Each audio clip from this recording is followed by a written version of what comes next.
প্রথমেই দেখে নেব আজকে 40টি তাজা সংবাদ। শুরুতেই শিরোনাম। জোটজোটের মাঝেই আরও 7 আসনে প্রার্থী ঘোষণা বামেদের। জেনে নিন কোন কেন্দ্রে কে লড়বেন। শ্রমিকের সারপ্রাইজ গিফট, শুভেন্দুর হাতে তুলে দিলেন 2026-এ সে বিশেষ রক্ষা কবচ। ভবানীপুরের অলিতে গলিতে নন্দীগ্রামের নায়ক, 74 নম্বর ওয়ার্ডে শুভেন্দুর মেগা জনসংযোগ। 294 আসনে একাই 100 দিদি, বাকিরা কি তবে শুধুই ঝান্ডাধারী? মমতার ঘোষণায় তৃণমূলের অন্দরে কি তবে যোগ্যতার আকাল? দিদির আতিথেয়তায় কাত জওয়ানরা, সিউড়ির ঘাসফুল শিবিরে ক্যারাম যুদ্ধে কমিশনের স্ট্রাইকার, সাসপেন্ড 3। প্রচারে মহিলাদের হেনস্থা, বিজেপি প্রার্থীকে গো ব্যাক স্লোগান দিতে ধস্তাধস্তি উত্তপ্ত রাজারহাট নিউ টাউন। ভোট প্রচারে এলে লকডাউন করে দেওয়া হবে, আরাবুলকে হুঁশিয়ারি তৃণমূল নেতার। বারুইপুর পশ্চিমে তৃণমূলের কর্মী সম্মেলনে বাম, বিজেপি শিবিরে ব্যাপক ভাঙন।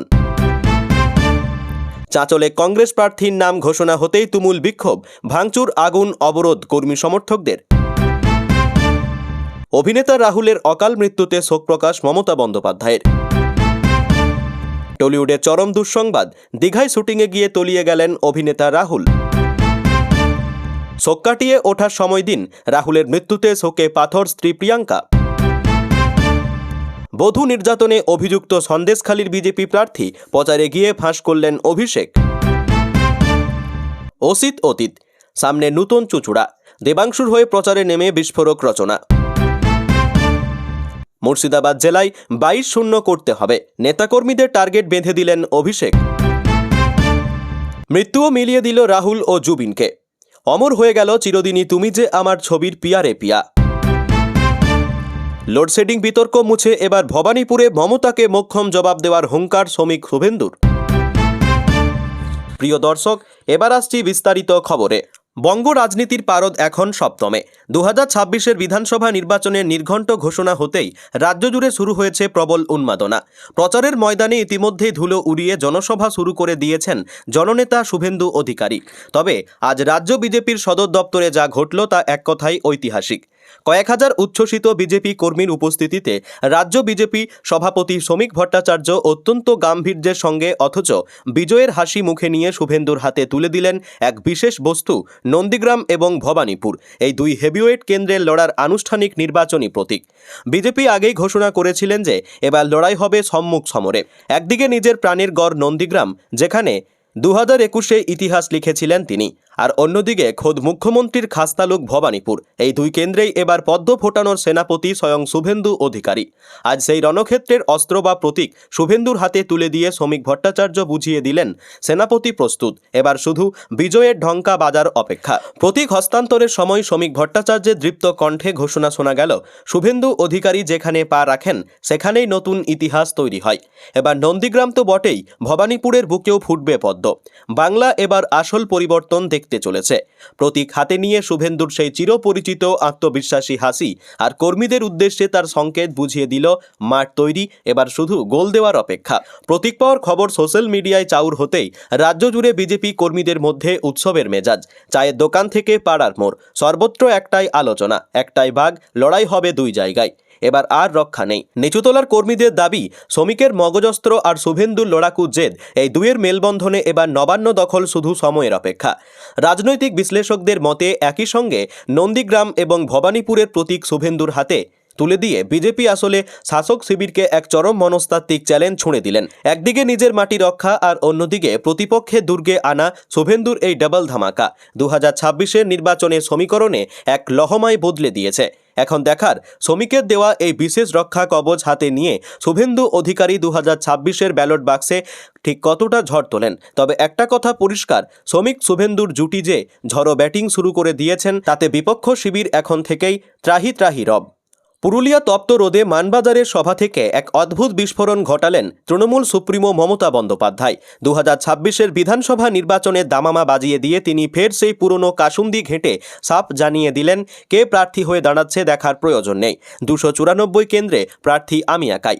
অর্থাৎ সহজ বাংলায় বলতে গেলে ঘাসফুল শিবিরের বাকি কয়েক হাজার ছোট বড় নেতা, মন্ত্রী বা পাড়ার দাদাদের ভূমিকা এখন কেবলই পোস্টার মারা আর মিছিলে লোক জমানোর মধ্যে সীমাবদ্ধ। মমতা বন্দ্যোপাধ্যায়ের এই মন্তব্যের এরপর রাজনৈতিক মহলে হাসাহাসি শুরু হয়েছে।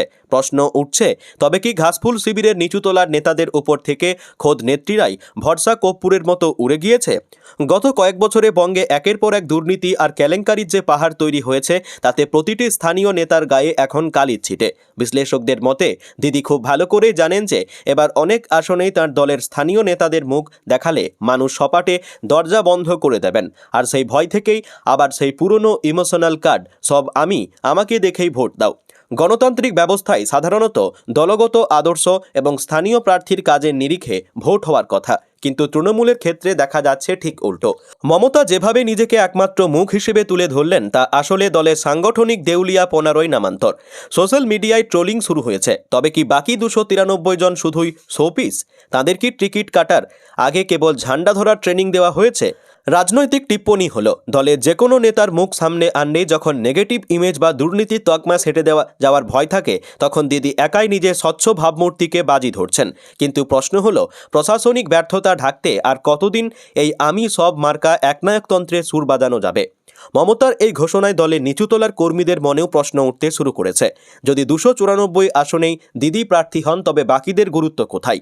এই মন্তব্য কি আদতে তৃণমূলের বাকি বিধায়ক বা প্রার্থীদের যোগ্যতাকে জনসমক্ষে ধুলোয় মিশিয়ে দেওয়া নয়?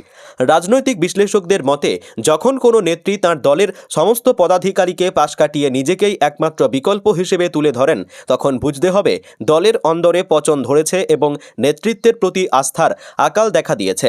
পরাজয় নিশ্চিত বুঝেই কি তবে সব দায় নিজের কাঁধে নিয়ে বাকিদের আড়াল করতে চাইছেন নেত্রী?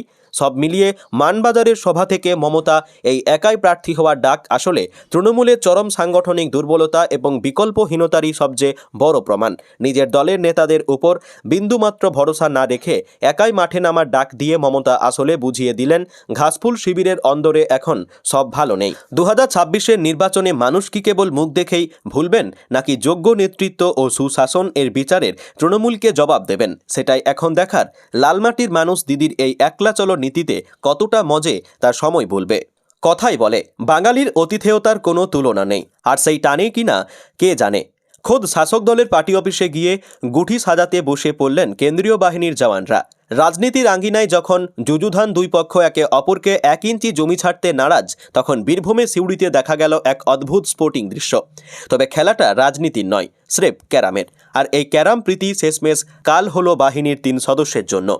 ইউনিফর্ম পরা অবস্থায় তৃণমূলের পার্টি অফিসে ক্যারাম খেলার অপরাধে তাঁদের কপালে জুটল সাসপেনশন।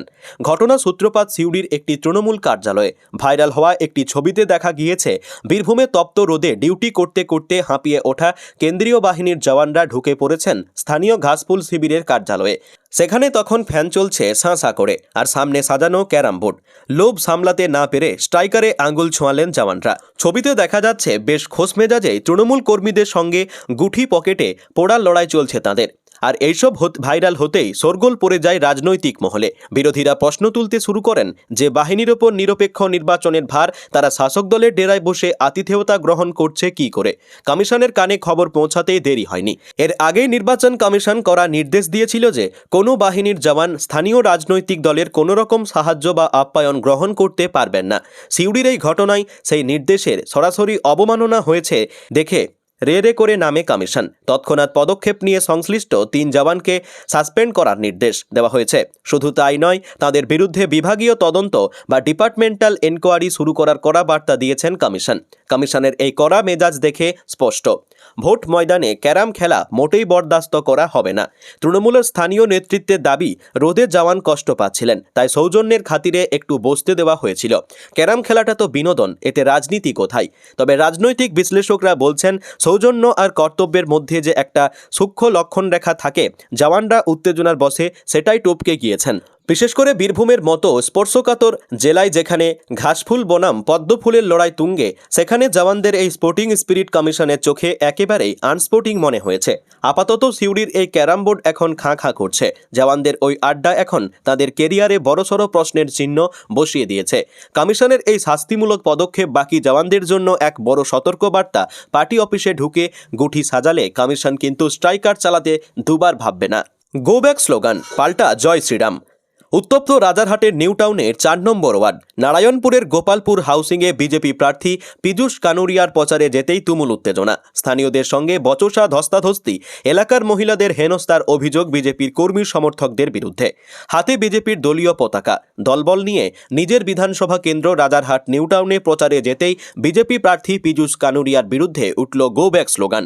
বাধা পেতেই রণংদেহী মূর্তি বিজেপি প্রার্থীর। রীতিমতো হাতে থাকা দলীয় ঝান্ডা তুলে স্থানীয়দের গুঁতিয়ে এগোতে থাকলেন বিজেপি কর্মী সমর্থকরা। এমনকি মহিলারা বাধা দিতে গেলেও রেয়াত হয়নি তাদের। অভিযোগ, বিজেপির কর্মী সমর্থকরা কার্যত ধাক্কা দিয়ে সরিয়ে দেন মহিলাদের। আর এই ঘটনাতেই তুমুল তেতে ওঠেন এলাকাবাসীরা। রাস্তায় নেমে পড়েন শয়ে শয়ে মানুষ। বিজেপি প্রার্থীকে ঘিরে লাগাতার ওঠে গো ব্যাক স্লোগান। পাল্টা জয় শ্রীরাম স্লোগান দিতে থাকেন বিজেপি কর্মীরা। বিজেপি প্রার্থী প্রচারে যেতেই ক্ষোভ উগরে দেন স্থানীয়রা। তাদের অভিযোগ, 5 বছর এলাকায় দেখা যায়নি বিজেপির কোনো কর্মকর্তাকে। এখন ভোটের মুখে এলাকা দখল করে পতাকা লাগাতে এসেছে। মহিলাদের রীতিমতো ধাক্কা দিয়ে এলাকায় ঢুকে পড়েছে তারা। আমফান করোনায় মতো বিপদের সময় বিজেপির একটা লোকের মুখ দেখতে পায়নি। রাতবিরেতে অ্যাম্বুলেন্সের দরকার হলে একমাত্র তাপস চ্যাটার্জিকে পাওয়া গেছে। আর এখন এলাকায় ঢুকে জোর খাটাচ্ছে বিজেপি। ক্ষোভের মুখে বিজেপি প্রার্থী পীযূষ কানুরিয়ার হুঁশিয়ারি, এইভাবে আমাদের আটকানো যাবে না, আমরা কাউকে ভয় পাই না। প্রসঙ্গত, এর আগেও রাজারহাট গোপালপুর এলাকায় প্রচারে গিয়ে বারবার বিক্ষোভের মুখে পড়তে দেখা গেছে বিজেপি প্রার্থীকে। নির্বাচনের আগেই পীযূষ কানুরিয়ার প্রতিকূলে বইছে হাওয়া। তাতে ভোট বাক্সে মানুষের মন পাওয়া কার্যত চ্যালেঞ্জ হয়ে দাঁড়াচ্ছে বিজেপির কাছে, এমনটাই মনে করছে রাজনৈতিক মহলের একাংশ। 2024 সালে লোকসভা নির্বাচনের প্রাক্কালে রাজ্য রাজনীতিতে চর্চিত জায়গা হয়ে উঠেছিল সন্দেশখালী। এবার 2026 সালের ভোটমুখী বাংলায় সন্দেশখালী আবার অন্যতম ভরকেন্দ্র। সেখানে আজ রবিবার মুর্শিদাবাদের নাউদার নির্বাচনী জনসভা সেরে সন্দেশখালীর মাটিতেই পা রাখেন তৃণমূল কংগ্রেসের সর্বভারতীয় সাধারণ সম্পাদক অভিষেক বন্দ্যোপাধ্যায়। আর সেখানে দাঁড়িয়েই বিজেপিকে তুলোধনা করলেন অভিষেক। আর সেখান থেকে বিজেপি প্রার্থীর সম্পর্কে গোপন তথ্য ফাঁস করলেন তৃণমূল সাংসদ। এদিকে সন্দেশখালী থেকে তখন অভিযোগ তোলা হয়েছিল মহিলাদের উপর যৌন নির্যাতন, কিন্তু স্টিং অপারেশন করার পর যে ভিডিও প্রকাশ্যে আসে তাতে মুখ পড়ে বিজেপির। নাম জড়িয়ে যায় গঙ্গাধর কয়ালের। এখন 2 বছর কেটে গেলেও দেখা যায় না গঙ্গাধর কয়ালকে। এই গঙ্গাধর কয়াল আসলে বিজেপির মণ্ডল সভাপতি ছিলেন। এবার জনসভা থেকে সে কথা তুলে ধরে অভিষেকের আক্রমণ, স্টিং অপারেশন সবটা পরিষ্কার হয়ে গিয়েছে। বিজেপি নেতা গঙ্গাধর কয়ালের কথাতেই স্পষ্ট যে সবটাই ছিল সাজানো চক্রান্ত। আমাদের মা বোনেদের উপর মিথ্যে কালিমা লেপে দেওয়া হয়েছিল। জমি দখলের প্রত্যেকটি অভিযোগে তদন্ত হয়েছে এবং ইতিমধ্যেই 100-র বেশি পরিবার তাদের জমি ফেরত পেয়েছেন। অন্যদিকে জনসভা থেকে ডায়মন্ড হারবারের সাংসদ অভিযোগ করেন, 2 বছর আগে পরিকল্পিতভাবে সন্দেশখালীর ভাবমূর্তি নষ্ট করা হয়েছিল। মহিলাদের সাদা কাগজে সই করিয়ে পরে সেগুলিকে শ্লীলতাহানির অভিযোগে রূপান্তর করা হয়েছিল। তাতেই সরগরম হয়ে উঠেছিল রাজনীতি। কিন্তু এবার বিজেপি সন্দেশখালীতে প্রার্থী করেছে সনদ সর্দারকে। এই প্রার্থী পরিযায়ী এবং বহিরাগত। 15 বছর ধরে সন্দেশখালীর সঙ্গে প্রার্থীর কোনো যোগ নেই। তিনি থাকেন বসিরহাটে। আর আগে যিনি প্রার্থী হয়েছিলেন লোকসভা নির্বাচনে, তাকে সরিয়ে নিয়ে যাওয়া হয়েছে। এখন সব মানুষ বুঝতে পারছেন। তাছাড়া সন্দেশখালীর বিজেপি প্রার্থীর গোপন তথ্য ফাঁস করেন তৃণমূল কংগ্রেসের লোকসভার দলনেতা। তাই তো সন্দেশখালীর মাটিতে দাঁড়িয়ে অভিষেক বন্দ্যোপাধ্যায় বলেন, বিজেপি প্রার্থীর বিরুদ্ধে বধূ নির্যাতনের অভিযোগ আছে। আর সেখানে তৃণমূলের প্রার্থী এই মাটিরই মেয়ে। তাই এখানকার মানুষজনের কাছে আমার অনুরোধ, এবার সন্দেশখালী কেন্দ্র থেকে অন্তত 50,000 ভোটের ব্যবধানে তৃণমূলকে জয়ী করুন। এখানে যেসব কাজ বাকি আছে বা আপনাদের দাবি আছে, আমি কথা দিচ্ছি তা পূরণ করে দেওয়া হবে নির্বাচনে জিতে আসার পর। টলিপাড়ায় চরম অঘটন। দীঘায় শুটিং করতে গিয়ে তলিয়ে গেলেন বাংলা সিনেমা সিরিয়ালের অত্যন্ত পরিচিত মুখ রাহুল অরুণোদয় বন্দ্যোপাধ্যায়। খবর প্রকাশ্যে আসতেই শোকস্তব্ধ টলিউড। খবরটি নিশ্চিত করেছেন পরিচালক সৌরভ পালোধি।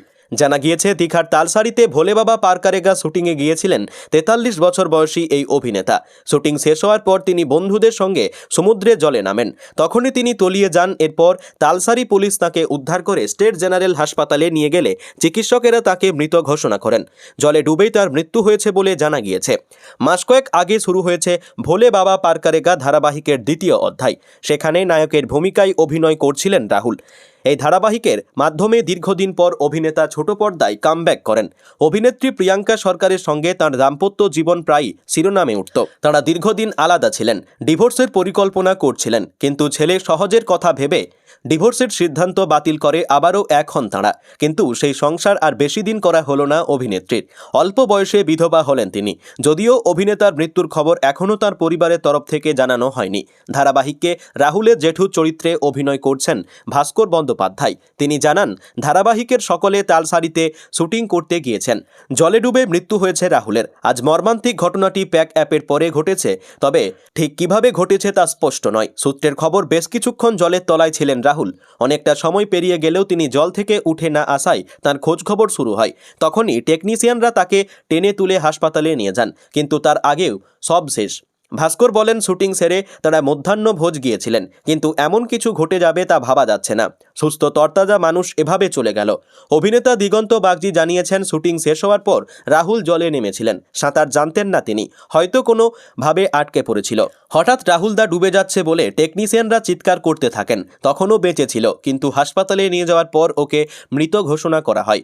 ভোলে বাবা পার কারেগা ধারাবাহিকের রাহুলের অভিনয় দর্শকরা দারুণ উপভোগ করছেন। এর মাঝেই এই মর্মান্তিক ঘটনায় থমকে গিয়েছে টলিপাড়া। সাহিত্য ও সিনেমা জগতের ক্ষেত্রে তার মৃত্যু অপূরণীয় ক্ষতি বলে জানিয়েছেন অভিনেত্রী সন্দীপ্তা সেন। তিনি রাহুলের সঙ্গে তুমি আসবে বলে ডেইলি সোপে কাজ করেছিলেন, তাই সহকর্মীর মৃত্যু সংবাদ পেয়ে ভেঙে পড়েছেন তিনি। রাজ চক্রবর্তীর প্রথম চলচ্চিত্র চিরদিনই তুমি যে আমার এর নায়ক ছিলেন রাহুল, যেখানে রাহুলের অভিনয় মুগ্ধ করেছিল সবাইকে, যেখানে তিনি স্ত্রী প্রিয়াঙ্কা সরকারের সঙ্গে জুটি বেঁধেছিলেন। এই সব থেকেই তাদের প্রেম হয়। আজও এই ছবির গান পিয়ারে পিয়ারে দর্শকদের হৃদয়ে রয়েছে। 2025 সালে একাডেমি অফ ফাইন আর্টস এও অভিনয় করেছেন রাহুল। তার অকাল মৃত্যুতে শোকের ছায়া টলিউডে।